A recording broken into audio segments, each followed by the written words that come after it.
Yeah, good afternoon to everybody. Great that you made it. It's such a bright day here to the Vienna Humanities Festival.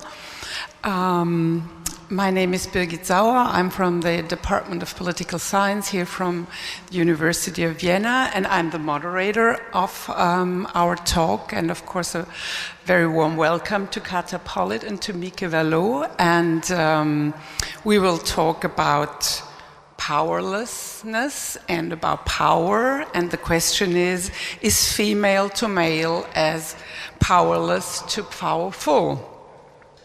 So, and this question will guide our conversation this afternoon, and of course this question is a bit provocative, maybe it's also a little bit black and white, and I hope that we can give some nuances to this question of power and powerlessness. And I think we are indeed living in troubling times with respect to gender equality. In Austria, nevertheless, we celebrate 100 years of female suffrage this year and next year, but nevertheless we are also confronted with anti-feminist backlash.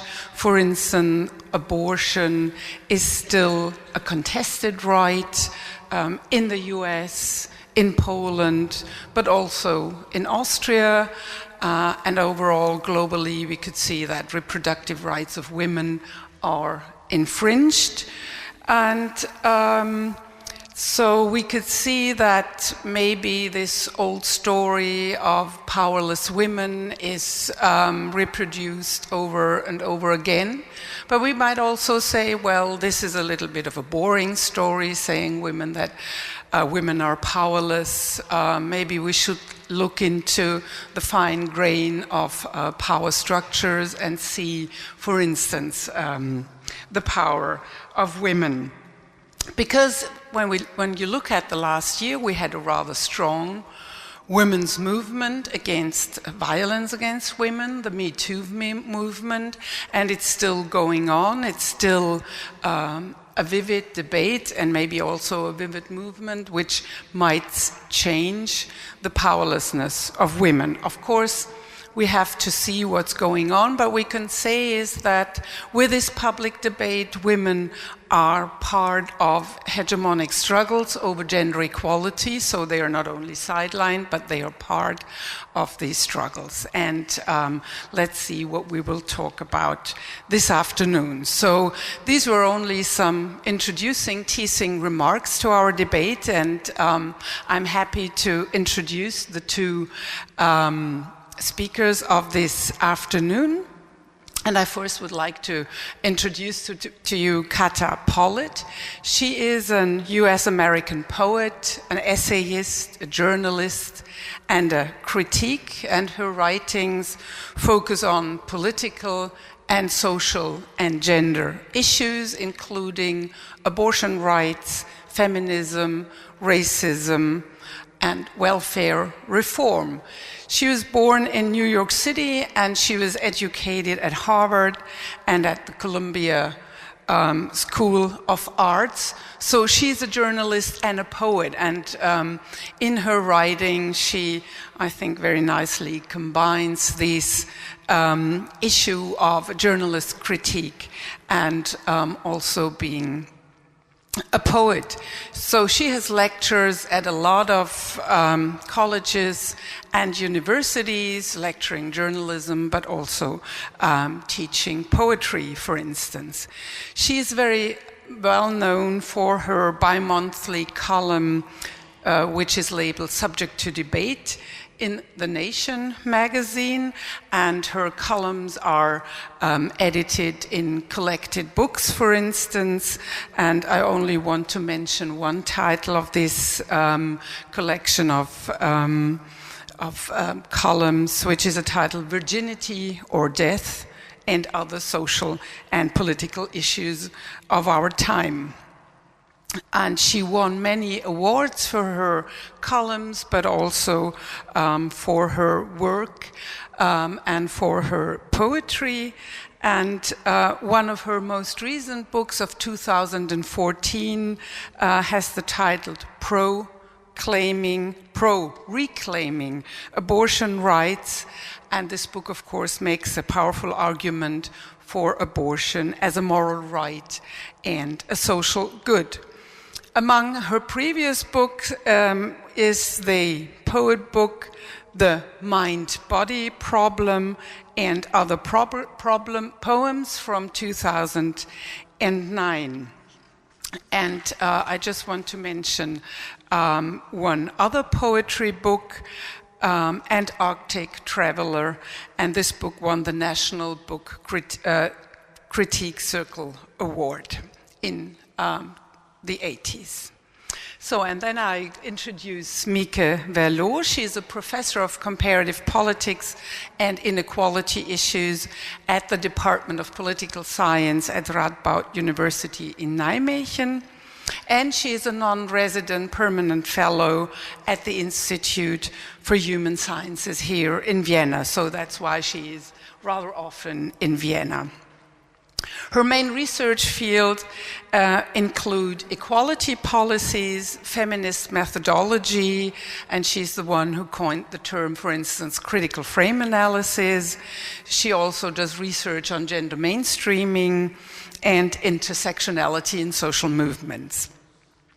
She did also intensive consultancy work with a number of governments in European countries. She also consulted the European Parliament and the Luxembourg presidency.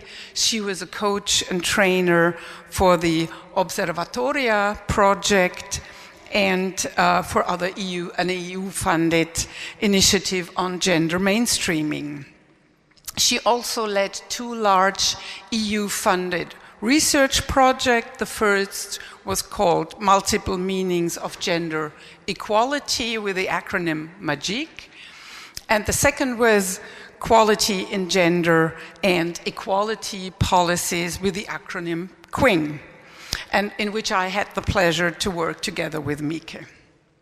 So the analysis, development, design, and implementation of gender equality policies have been at the heart of Mieke's research work, of her consultancy, and also teaching. And currently she's linking the attention to strategies against gender equality, and also in combination with other axes of privilege and power, as for instance, race, ethnicity, class, and sexuality. So, and among her recent publications are the following books. The first book, and you have it here, I want to mention, is Varieties of Opposition to Gender Equality, which really looks at resistance to gender equality. And I'd like to mention 2 other books. The one is The Discursive Politics of Gender Equality, which she co-edited with Emanuela Lombardo and Petra Meyer. And the second is Multiple Meanings of Gender Equality, a critical frame analysis of gender policies in Europe. And I'd also like to mention an open access journal, feminist project under threat in Europe, where you also can find a collection of her thoughts about opposition, resistance to gender equality. So thanks for coming to Vienna and for sharing your thoughts here at the Vienna Humanities Festival. And I would like first ask the 2 of you to reflect on what power and powerless means in gender relations. So Katha, perhaps you would like to start.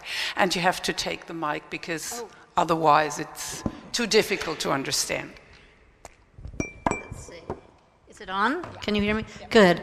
Well, you know, there are, at least in the Anglo-American tradition, there are two kinds of feminism.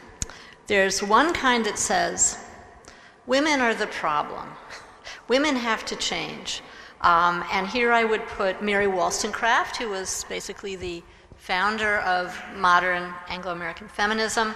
And for her, women, and she was looking mostly at upper-class women, who were the ones that she worked as a governess for, and she really didn't like them at all. And she says, you know, these women they're so uneducated, all they care about is clothes and attracting men, and they distort their personalities to attract men.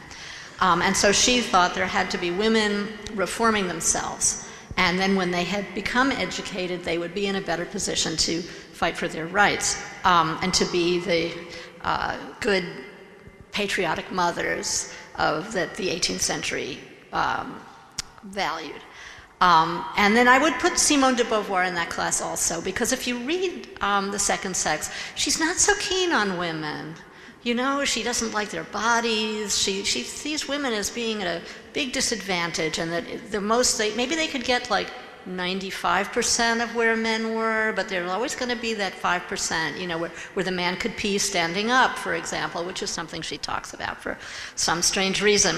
But then there's another kind of feminism, which is the feminism of the suffragist movement. Where women are fine. There is nothing wrong with women. If men would just get their foot off women's backs, women would expand to their natural wonderfulness. They may not be as well educated as men, but they have a great deal of practical knowledge and a great deal of moral strength and every other kind of strength that you would need. And I tend to be more on that side of things, because if we wait for everybody to get educated as if that would mean they would be more powerful, which doesn't necessarily turn out to be the truth, we'll be waiting for a very long time. So in that second kind of feminism is the idea that some qualities that look like weakness and powerlessness may not really be so. And the 19th century big example of that was motherhood, that they saw mothers as naturally very powerful, but the law had made them powerless. For example, in the 19th century, women had no right to custody of their own children. The man could just, the father, the husband, could just take them and go. They saw that society needs to adjust. Mary Wollstonecraft thought, yeah, okay, society needs to adjust, but first women need to be worthy. Women need to make themselves worthy. And so the other thing I'd like to say is that, and related to this, is that powerlessness, and I don't think women are as powerless as, you know, the contrast between power and powerless makes it seem.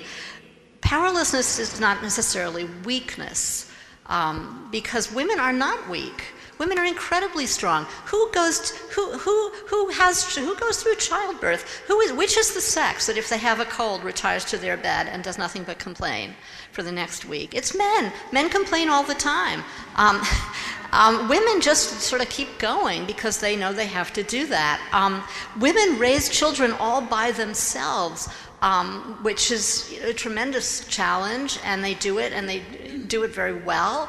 And they do it in the face of all the obstacles against them, the social obstacles, being paid less and all the rest, and having been brought up with the idea that they're not quite worthy. So I would say women are tremendously strong. They do not have power that equates to the strength that they have. And that is something I think that is a great fear, that what if women could expand to their natural, you know, deserts, what they deserve, then they would really run everything, and that would be fine with me. Okay, Mieke, you want to go? Yes. Yes, and there's a couple of new people came in, but there are some seats, so don't feel as if you disturb. So take a seat if you want. Just do that while we're talking. I think I will join Katha because when I saw the title, I thought, well, you know, this title is like part of the problem. To ask the question, is male to female as powerful to powerless, is creating a double binary system of a very classic type. first of all, there's the divide between men and women, and there are like apparently no differences between and within these categories, but also like one is at the balance side of the powerful and the other one is at the balance side of the powerless. And I totally agree with Katha that to have to construct it in such a way is suspicious. It means that maybe this powerless have power. Maybe this is a way of already telling them they don't have it or they shouldn't have it. So in that sense, I think it is a question that is part of the problem. But why do I still think it's an interesting question? Because I do, otherwise I wouldn't have come to sit here, is because I see that this might be part of, I mean, this is a broad sweeping statement. This might be part of what I think is a re-essentialization of sex and gender differences that I notice to be growing, and that I also think is driven by very powerful forces. And these forces are in several parts of society. So they're partly in the market. I think you might all be aware of the huge controversies about children's clothing and children's toys as so extremely divided across very primitive understandings of femininities and masculinities, where the poor boys never get to wear a pink t-shirt and not even a t-shirt with dots, because dots, you know, in case you didn't notice, dots are a very feminine thing, as opposed to stripes, which are a very masculine thing. So the colors, the patterns, everything has gotten its own place in the masculine, feminine world, and is hugely marketized. And given the fact that in the Western world most families have 2 children, it means that the market can sell the double amount of clothes to these families. So the market is a strong driver of this re-essentialization, this creation of narratives about masculinity and femininity, which underpin these ideas of powerful and powerless, where the girls are the butterflies and the boys are the sharp teeth. So it's not just the market, it's also sciences. Now, if you look at sciences and the dominance of power between different disciplines, then political science, sociology, they have been very powerful in the 70s. They lost it. They lost it to what? They lost it to the neurosciences. They lost it to evolutionary psychology. What do all these people preach us?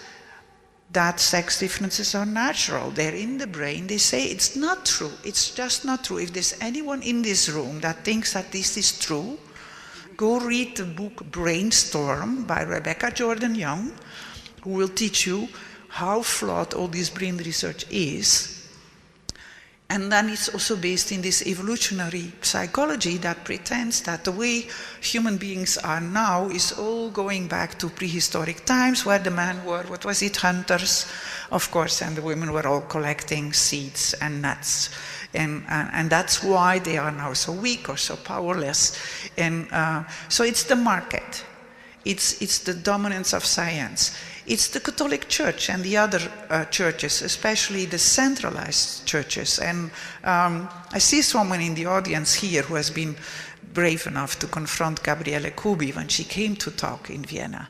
And she's one of the big people that promote this idea that women and men should not be reduced to their sex differences in the stereotypical sense, is an ideology that needs to be fought to the bone by all the power that the Catholic Church has.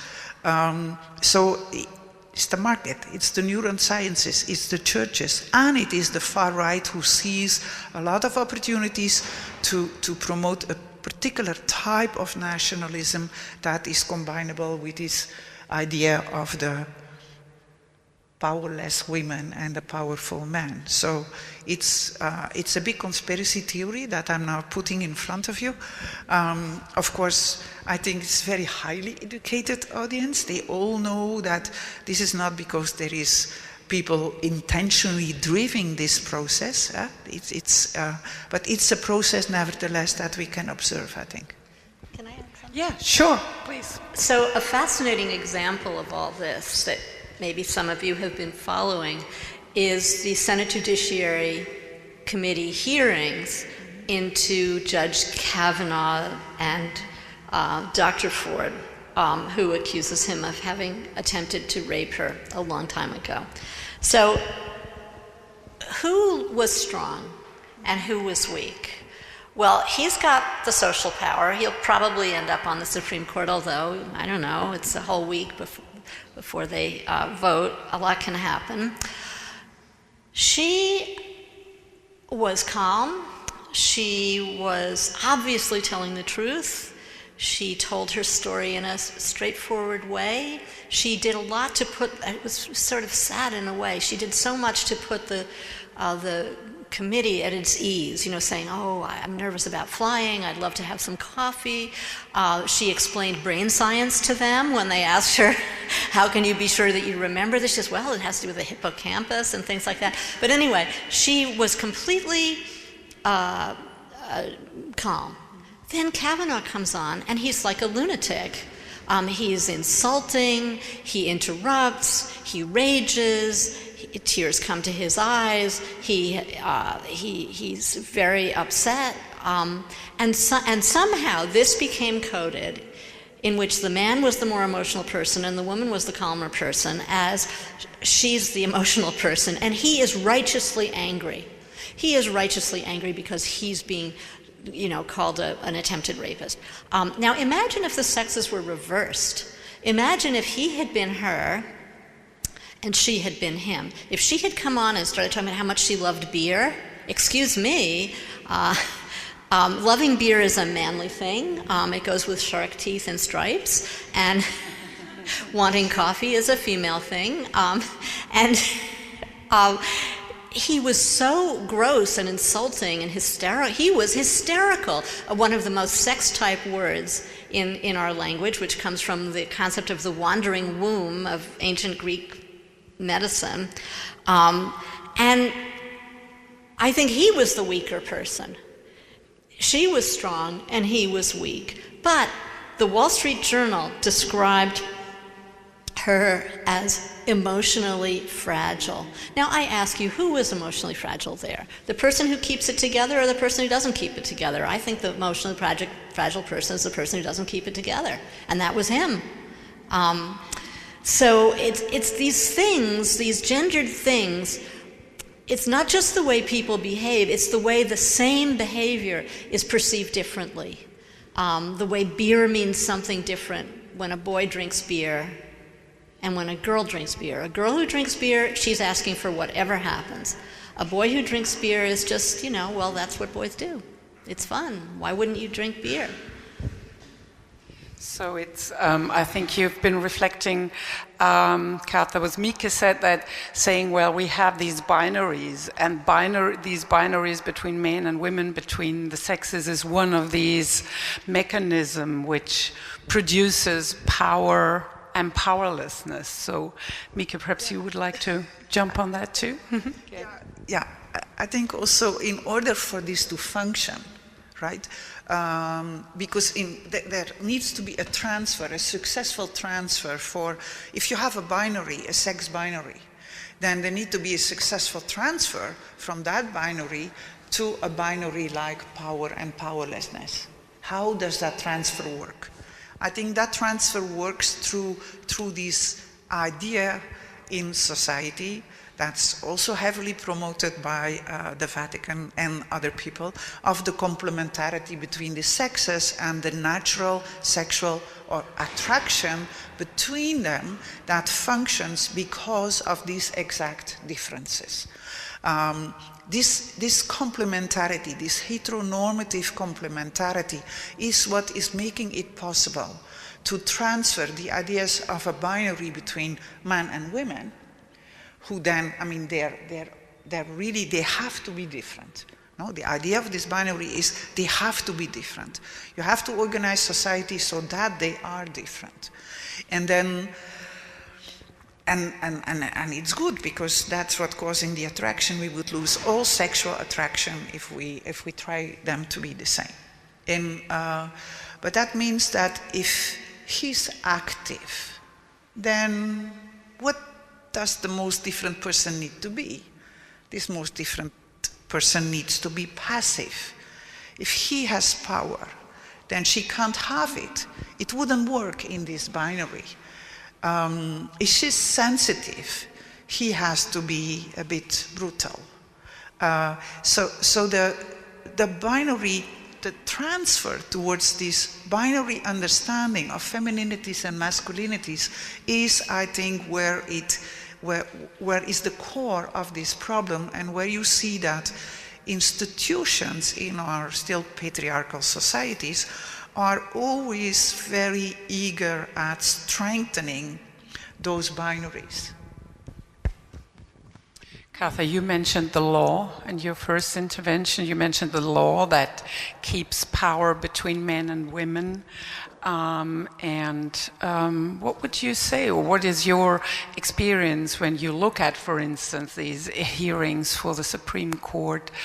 What would you say? What is the role of the law? So Mieke mentioned the role of the market, of science, of mobilization of political actors. Well, on paper, women have a lot of rights. On paper, everything is really fair.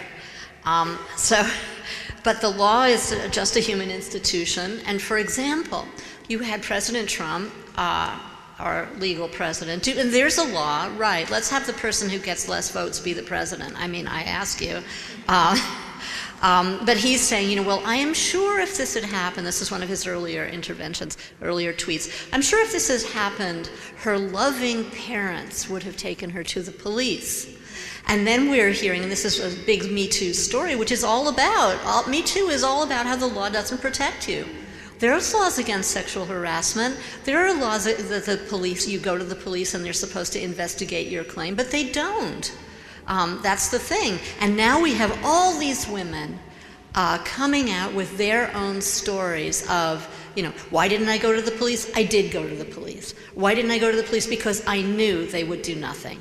And then we have cases that are now getting a little more attention than before of, okay, I went to the police and the police investigated my complaint and we had a trial, and then the jury said that even though I was an unconscious patient in a hospital and the doctor had sex with me and we're finding him guilty, he shouldn't go to jail. What? I mean, that's a little excessive, don't you think? So I think there's a sense that women really have that we're not getting justice.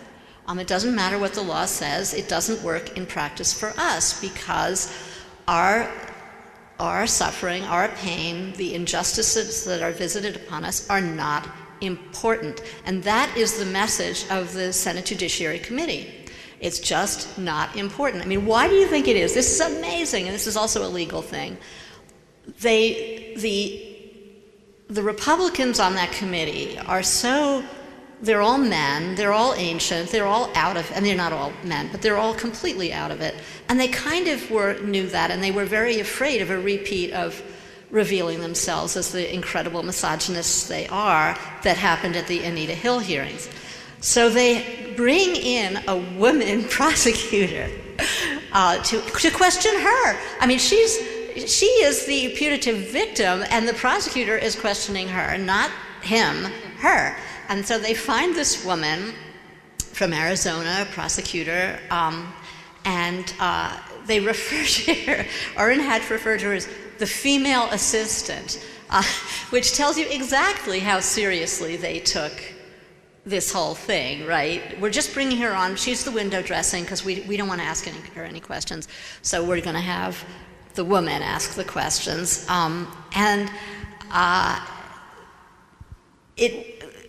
Some of them, I forget which one actually said, we're going to have this hearing and then we're going to vote, and then I'm going to vote for him. Well, what does it mean to have a hearing if you've already decided what you're going to do before? But it all had the trappings of a formal procedure and a legal procedure, and it meant absolutely nothing. Absolutely nothing. Those two women who got in the elevator with blanking out on his name. Oh, Flake. With Jeff Flake, there were two women activists who had been victims of sexual violence, and they got in the elevator with me and said, look at me when I talk to you. I mean, can you imagine saying that to a senator? They did. They said, I'm a rape victim. What are you going to do about that? They had more effect.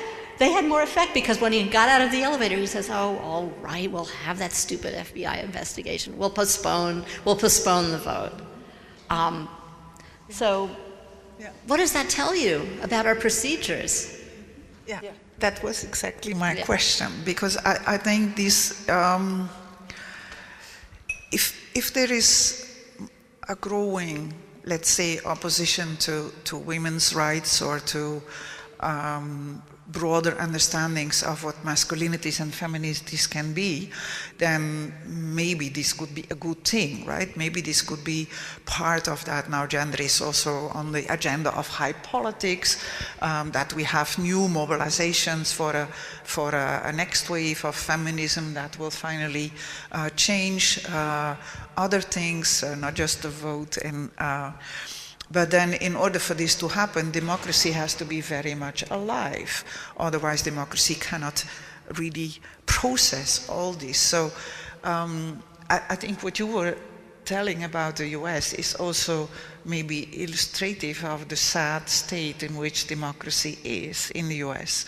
And to the degree that a bunch of right-wing patriarchal men can hijack democratic institutions and make them work for them instead of for the rule of law what they are meant to be for, and that someone running for president can abuse all these perverted convolutions of democratic institutions to become president even if he didn't win the popular vote.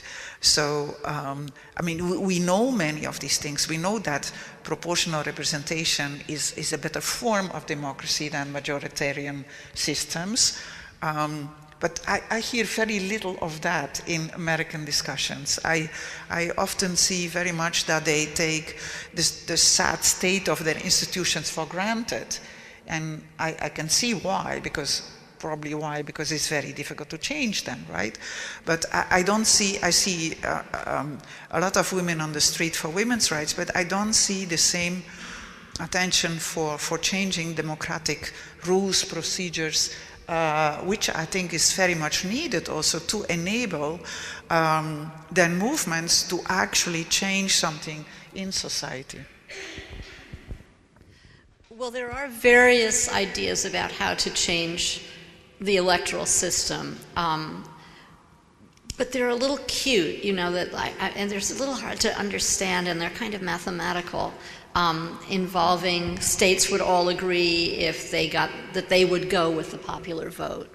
But if you were Wyoming, why would you do that? The thing is, the system we have now privileges something like 11% of the population controls 44% of the seats in the Senate, because every state, no matter what its size, has two senators. So Wyoming, which is physically enormous, but has fewer people in it than Staten Island, a borough of New York City. Why would they ever vote to change that? This is great for them. So it's kind of, and you have to, the way it's all set up, you have to get like huge majorities to change things. So I really don't know how that's going to work out. But even with the system that we have, and not to get distracted from our subject, but there could be campaign finance reform, for example. I mean, you know, the way people, there are just a few corporations, a few billionaires, and a few organized interest groups like the National Rifle Association that have vastly disproportionate power, and everybody's afraid of them. So that could change. We don't need to have a constitutional amendment to change that. So Mieke, perhaps you go back to your question of democracy and different forms of democracy, because if we look, a lot of people feel unease with liberal democracy, and especially with the erosion and decline of liberal democracy, but they do not see the connection then to gender equality. So perhaps you would like to reflect on that, how could we combine struggles to strengthen democracy with struggles for gender equality? Okay, I have to like contextualize then a little bit, no? Because I cannot talk about the whole world, and because it's very different, of course, how that works out in different contexts. So my own expertise is mostly about Europe. I know something about Austria. I know something about the Netherlands, a couple of other countries. I think, first of all, I think that you can't make any progress on gender unless you embed it firmly and absolutely into a broader understanding of social justice. In the current European political landscape, in which almost all far-right or extreme-right parties are abusing gender equality to hit mostly Muslims on the head, who presumably would be against it, or who presumably would be the ones deficient on this, regardless of what any empirical data would say. You cannot afford to let gender equality mean anyone who's not Muslim and not Jewish and not black and not lesbian and not whatever. So you have to have a broader understanding of social justice in which you embed this idea of gender equality. And so that means, first of all, that this you mentioned when you introduced me that I worked on social movements, and I work on problems of coalitions between social movements, and I'm very fond of work by Kimberly Crenshaw, who points out that all these different systems of domination and oppression also create incentives for movements to distance themselves from each other and even compete with each other, and to the extent that they all suffer.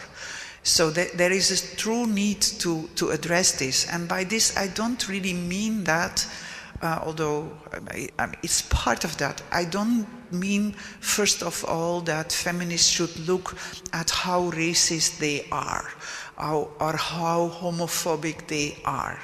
To a certain degree they are. I think all people who grow up in Europe can hardly escape some racist connotations that are so much part of the world in which we live.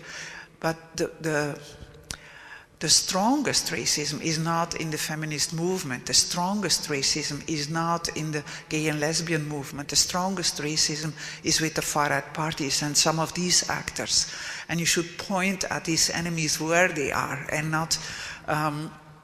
not use most of your energy to fight these like internal battles. You have to address them, but you have to address them in a more generous way. Within the movement, in order to make these coalitions. And I think I have a very good example from the Netherlands. We have a new party in the Netherlands. They came up right before the last national elections, called themselves Article 1. Article 1 of the Dutch Constitution says, whoever are in the Netherlands shall be treated equally. So you notice it doesn't say whoever is Dutch. It says whoever is in the Netherlands. And I think that is as it should be. So they started as a very strong anti-discrimination social justice party. They're the most diverse group. They started 2-3 months before the elections. That's not how you win anything, but we at the local elections that followed briefly after, they won 1 seat in the Amsterdam Council. So they are building up the party, and they're now called Together or something, for some other reason. So I do think that it is possible to develop this type of political forces. And it's not that I think that they will win the next elections. I think what is making me hopeful or enthusiastic is that there are still people who are willing to develop this type of narratives, political narratives for the future. Like, what should our societies be like? What should we want? And how can we translate this idea of social justice to all of us? And I think that's very nice. And within that, of course, gender is part. Yeah, thanks for this optimistic view. So we moved a little bit from the notion of power over, of domination, also to power to act and to change injustice, for instance. And I think this is the moment where I would like to open the conversation to the audience, and there is a microphone, so if you have remarks or questions, yeah, please raise your hand and you'll get the microphone, and then, okay, yeah, please. So I would like to ask about so-called crisis of masculinity, which seems to be growing on popularity, this concept, and is to be responsible for opioid epidemic because these working class men who lost their position as breadwinners now are in pain, and it's, there's incels community and other misogynistic trolls on the internet. And somewhere in this concept, there's an idea that, feminism is responsible for all that. Because if it wasn't for feminism, women would stay home, where is their place, and men wouldn't be in such pain. So I would like to ask you about your thoughts on this crisis of masculinity. Who wants to start? Okay, Mieke and then Katha. I think it's a great question. And I really, I wish it was a cabaret show, right? Because I think it's really funny and totally ironic, and how at the same time men can claim and know to be the powerful ones in the world, and then go whining that women have, cut off their penises and reduce them to nothing. Because this incel movement is very much blaming women for anything that goes wrong in their lives. So it's a sad story of men that have adopted the idea that all men should be successful, all men should be strong, all men should be able to conquer all women and grab them somewhere if they have the power. And then if this promise doesn't happen to them, they blame women. I think it doesn't make any sense. Where in that story did women do something except that they were not had, right? The only point in the story where women emerge is that they were not had, right? So they're a passive object. So how can the passive object have been the reason that you didn't get things? I don't understand that logic of their... But it is, I think, a growing narrative, and I think we should watch it very carefully. Katha, you want to respond to that too? I have to. I read an article recently that said that when men, this is America, when men lose their jobs and they're staying home and their wife is working, they do not do any more housework. They do not take up the tasks that, so that their wife wouldn't have to do, she still has to do everything. But they do one thing that they didn't used to do, and that is cooking. And that's so interesting because cooking is now a kind of high status profession. To be a chef is a big celebrity deal. Cooking also involves skill and preparation, and it involves people saying, "Oh, this is wonderful, thank you." Whereas cleaning the bathroom, no one is never going to be that. We're never going to see celebrity bathroom cleaners, celebrity vacuumers, and dusters. That's never going to happen. So I think that that it's really about status, and it's the perceived by men loss of their status as the big important people in the world. I just want to tell you one more story which relates to this, which I read a long time ago, that when they had, at one time, airplanes were cleaned by women. And they used these little vacuum cleaners that were pink and all like that. And then these men came in and they were going to do that job, and they looked, oh no, pink vacuum cleaners, this is so terrible. And so they went and got these completely unnecessary, big, really big, heavy vacuum cleaners, so that the men would feel that cleaning the seat of an airplane was some big manly job. And I think that this is a very, very common attitude that it's not always even about money. It's about feeling better than women, stronger than women, having more scope than women, and doing things that women can't do.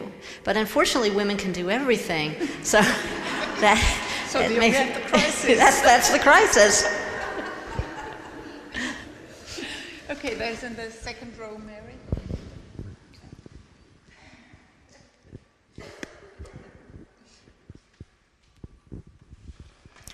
So I have a bit of a cold, but I hope I'll manage anyway.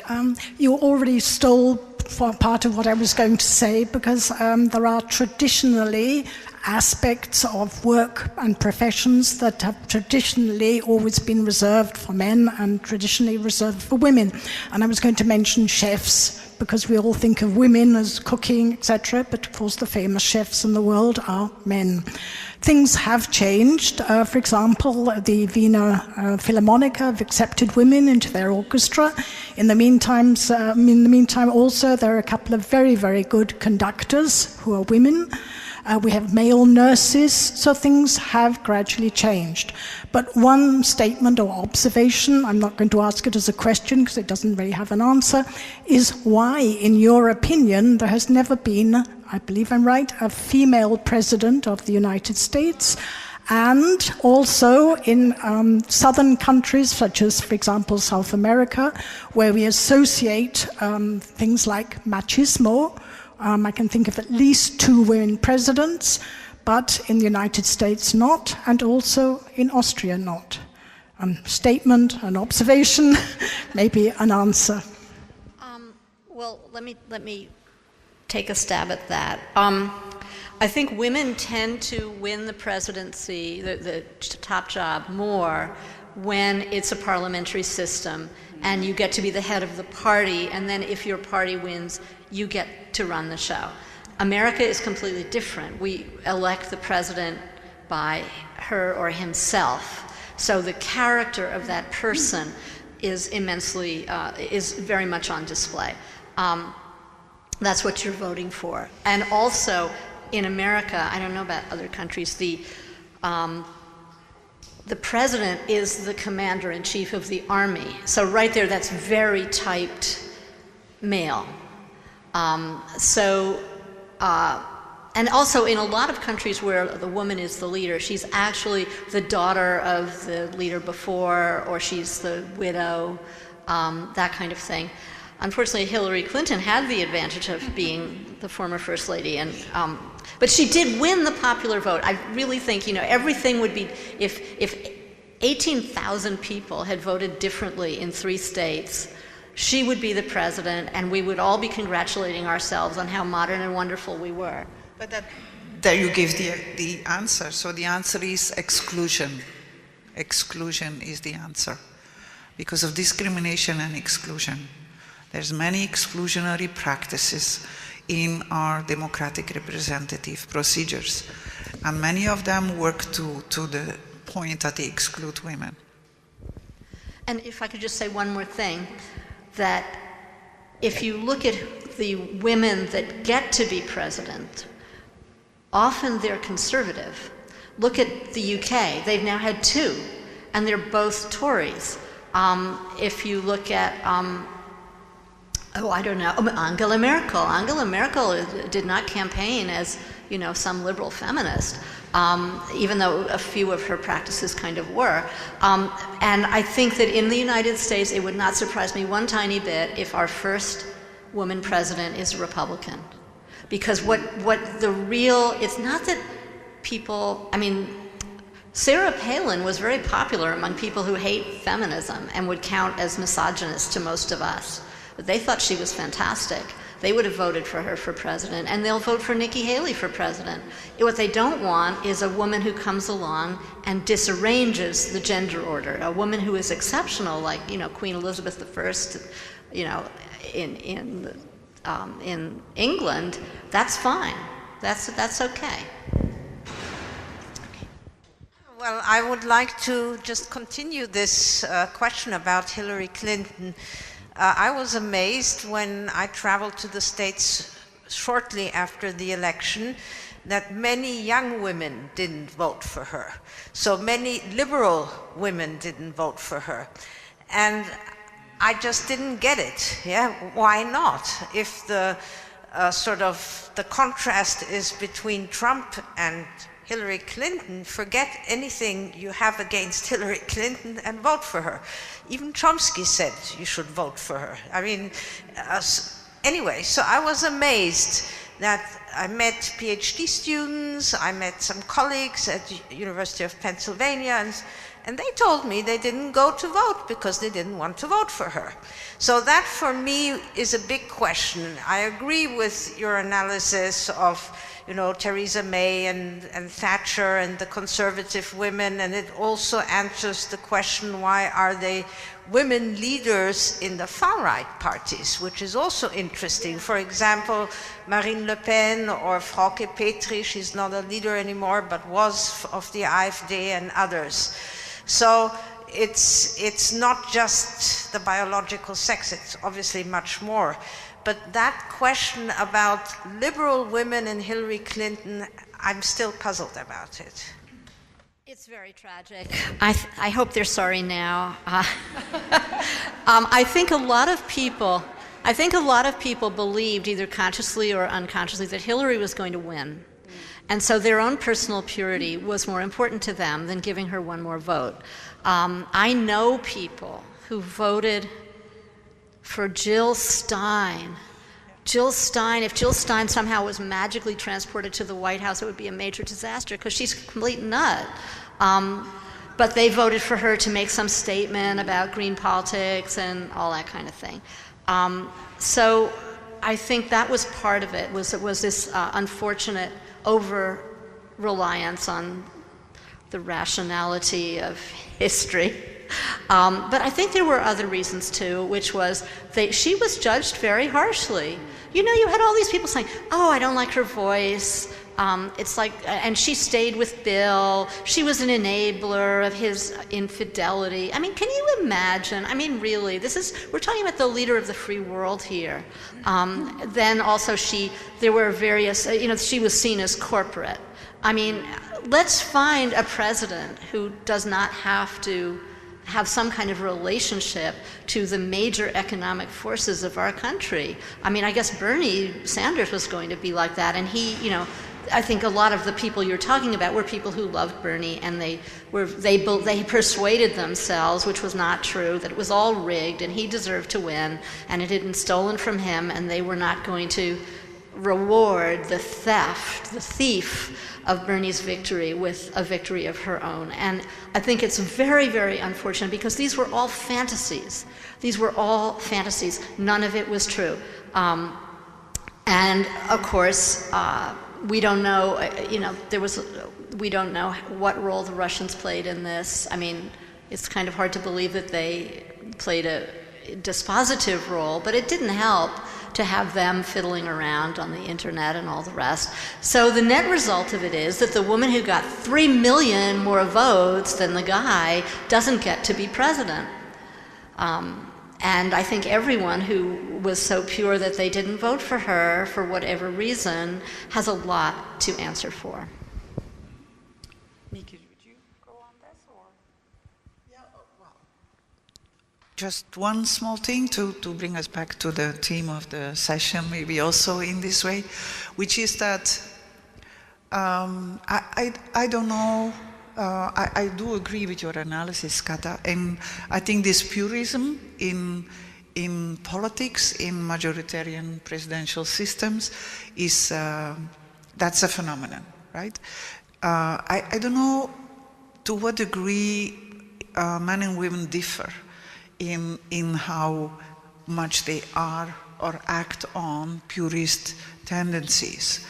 You would hypothesize that men have much more chances to be socialized into the idea that it doesn't matter if you like the guy, if he's one of us, you vote for him. And I think to a much higher chance, women have not come into this type of socializing training. And because they've not been confronted with these real power positions that are to be distributed. So the higher chance is that they have these purist tendencies and that they actually act on it. Yeah. But I know none of empirical research that would say something about that. But I would be very interested, because what it would do is it would lay bare a mechanism in which the way things are creating a feedback loop for more things of the same. And this is theoretically what I'm trying to get into. Like, as a political scientist, I try to grasp what are the mechanisms through which a certain power relation now transfers into a power relation tomorrow. And this would be one example how that could function. You know what's another interesting thing, which is related to what you said, is that every other subgroup in America is allowed to vote for their own kind of people. And politics is organized that way. It's organized ethnically. In New York State, you had to have a Jew, an Italian, and an Irishman running for the top state offices. That's just the way it was. And nobody said, oh, those people are so selfish, just voting for their own. And black people, they vote for white people when the white person is going to help them a little bit, or just not be a fantastic racist like the Republicans are. But when there's a black person running, they're going to vote for the black person. Why shouldn't they? They turned out for Obama hugely. But women voting for their own is a whole different thing. Then it's like, oh, you're a vagina voter. Can you believe that this is an actual political term of art? You're a vagina voter. You're just voting for a woman because she's a woman. And this is very intimidating to people, because it makes them think, oh, I'm not thinking politically. I'm not thinking about what the people actually, their politics and what they actually want to do. But I think to vote for a woman over a man when they both have similar politics, it makes perfect sense. It makes perfect sense. They will see the world a little differently. I'm not talking about voting for a Republican woman. I'd never do that. But when all things being equal, to vote for the woman, why not? But you'll get a big argument from people, and that, I think, is because of this fear that men have and some women have, that women, they're less powerful today, but tomorrow they could be more powerful, and we don't want that. Okay, so just one last brief question, because I would say this was a perfect last word, but there are two questions. I think we still have the time, do we? It's in the back, yeah. No, it's fine. Yeah, we can start with you and then... Okay. It's not a question, but it's my observation. Men help men because they expect to be helped next time or voted for next time. Women do networking on the horizontal way, and they maybe note or observed, is she worthy of that? Whereas men, it seems they do it, take it for granted that they are then again supported by the man whom they have helped. In how far it works, I don't know, but this seems to me the system.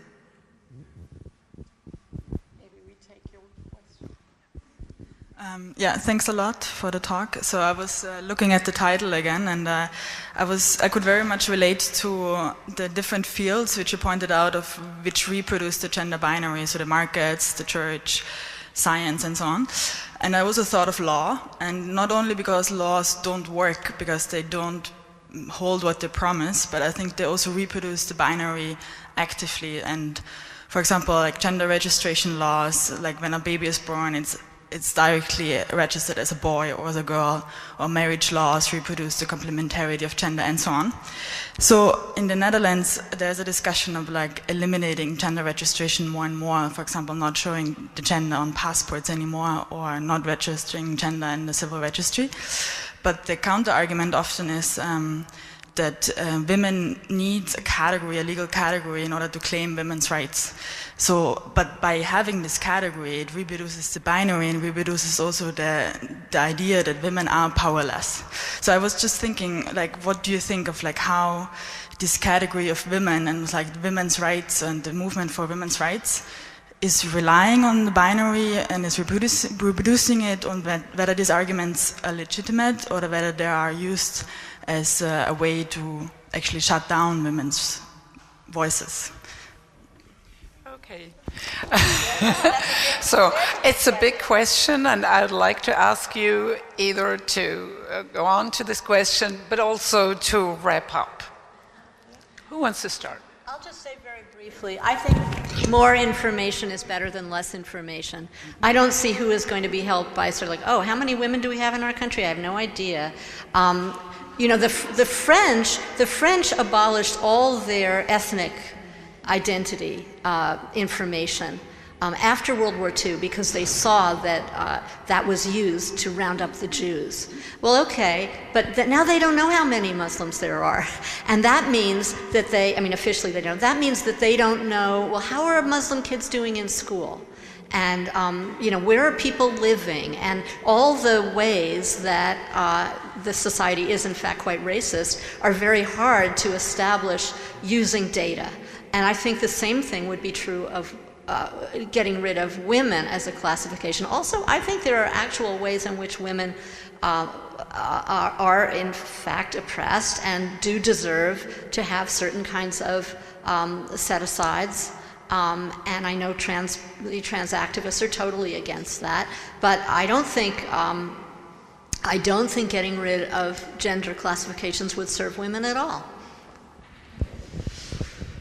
Okay, it's a great question, and I had wanted to bring it up at some point also, because I think it is a bit of a mistake to understand the binary in the way you do now, but it's a very common mistake. Because there is a binary in the way we understand sex differences that is not biologically true.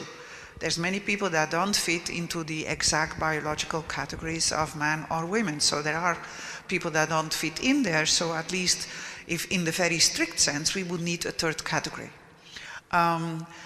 What I was referring to is the idea that we have men and women, and that means a particular type of thing. It means that these men are a particular type of human beings, and women are a particular type of other human beings. And it erases all the differences between them. And in that sense, I think that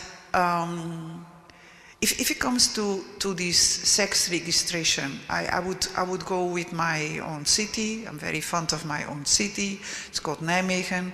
That has a green left government for ages. It decided to abolish sex registration where it's not needed. And imagine what, that was like 3/4 of the cases. They were asking it in so many ways. So my trans friends, that helps them enormously, because at least they're not bothered all the time with this. I think to further trans rights, you can think of better solutions than to abolish this sex registration. And I would side with Katha that it's not, and for the Netherlands surely, which is a country where we only make a law once everyone is doing it already, right? So I would go with that. No, try change society and then change the law. Other countries change the law and then society is struggling and sabotaging because they don't like it. So you can only be contextual in that. But it's I think this binary between men and women that is linked to masculinities and femininities, where other things like fall into that gap. Lesbians can be more masculine and gays can be more feminine. But it's about the leeway you have. Once you start acting too masculine as a woman, you're bound to be a lesbian regardless of what you're actually doing. So I think the older ideas of older feminist writers like Irika Rey, who coined concepts like mimesis, which is to playfully live all these type of binaries and thereby destroying them. I would advocate a lot of these strategies. A lot of trans people are doing that. A lot of queer people are doing that. They're actively destroying the binary in society by actually behaving differently, by living their lives in a different way.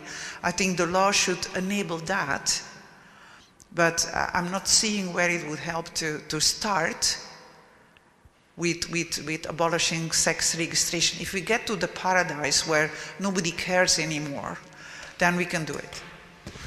Yeah, thanks so much for your inspiring talks, and I think we had a whole range of issues to discuss under this label of power and powerlessness. We discussed new concepts, discrimination, oppression, exclusion, binary as a mechanism. So I think we have a lot of thoughts to think about when we leave this discussion. So thank you very much for your intervention.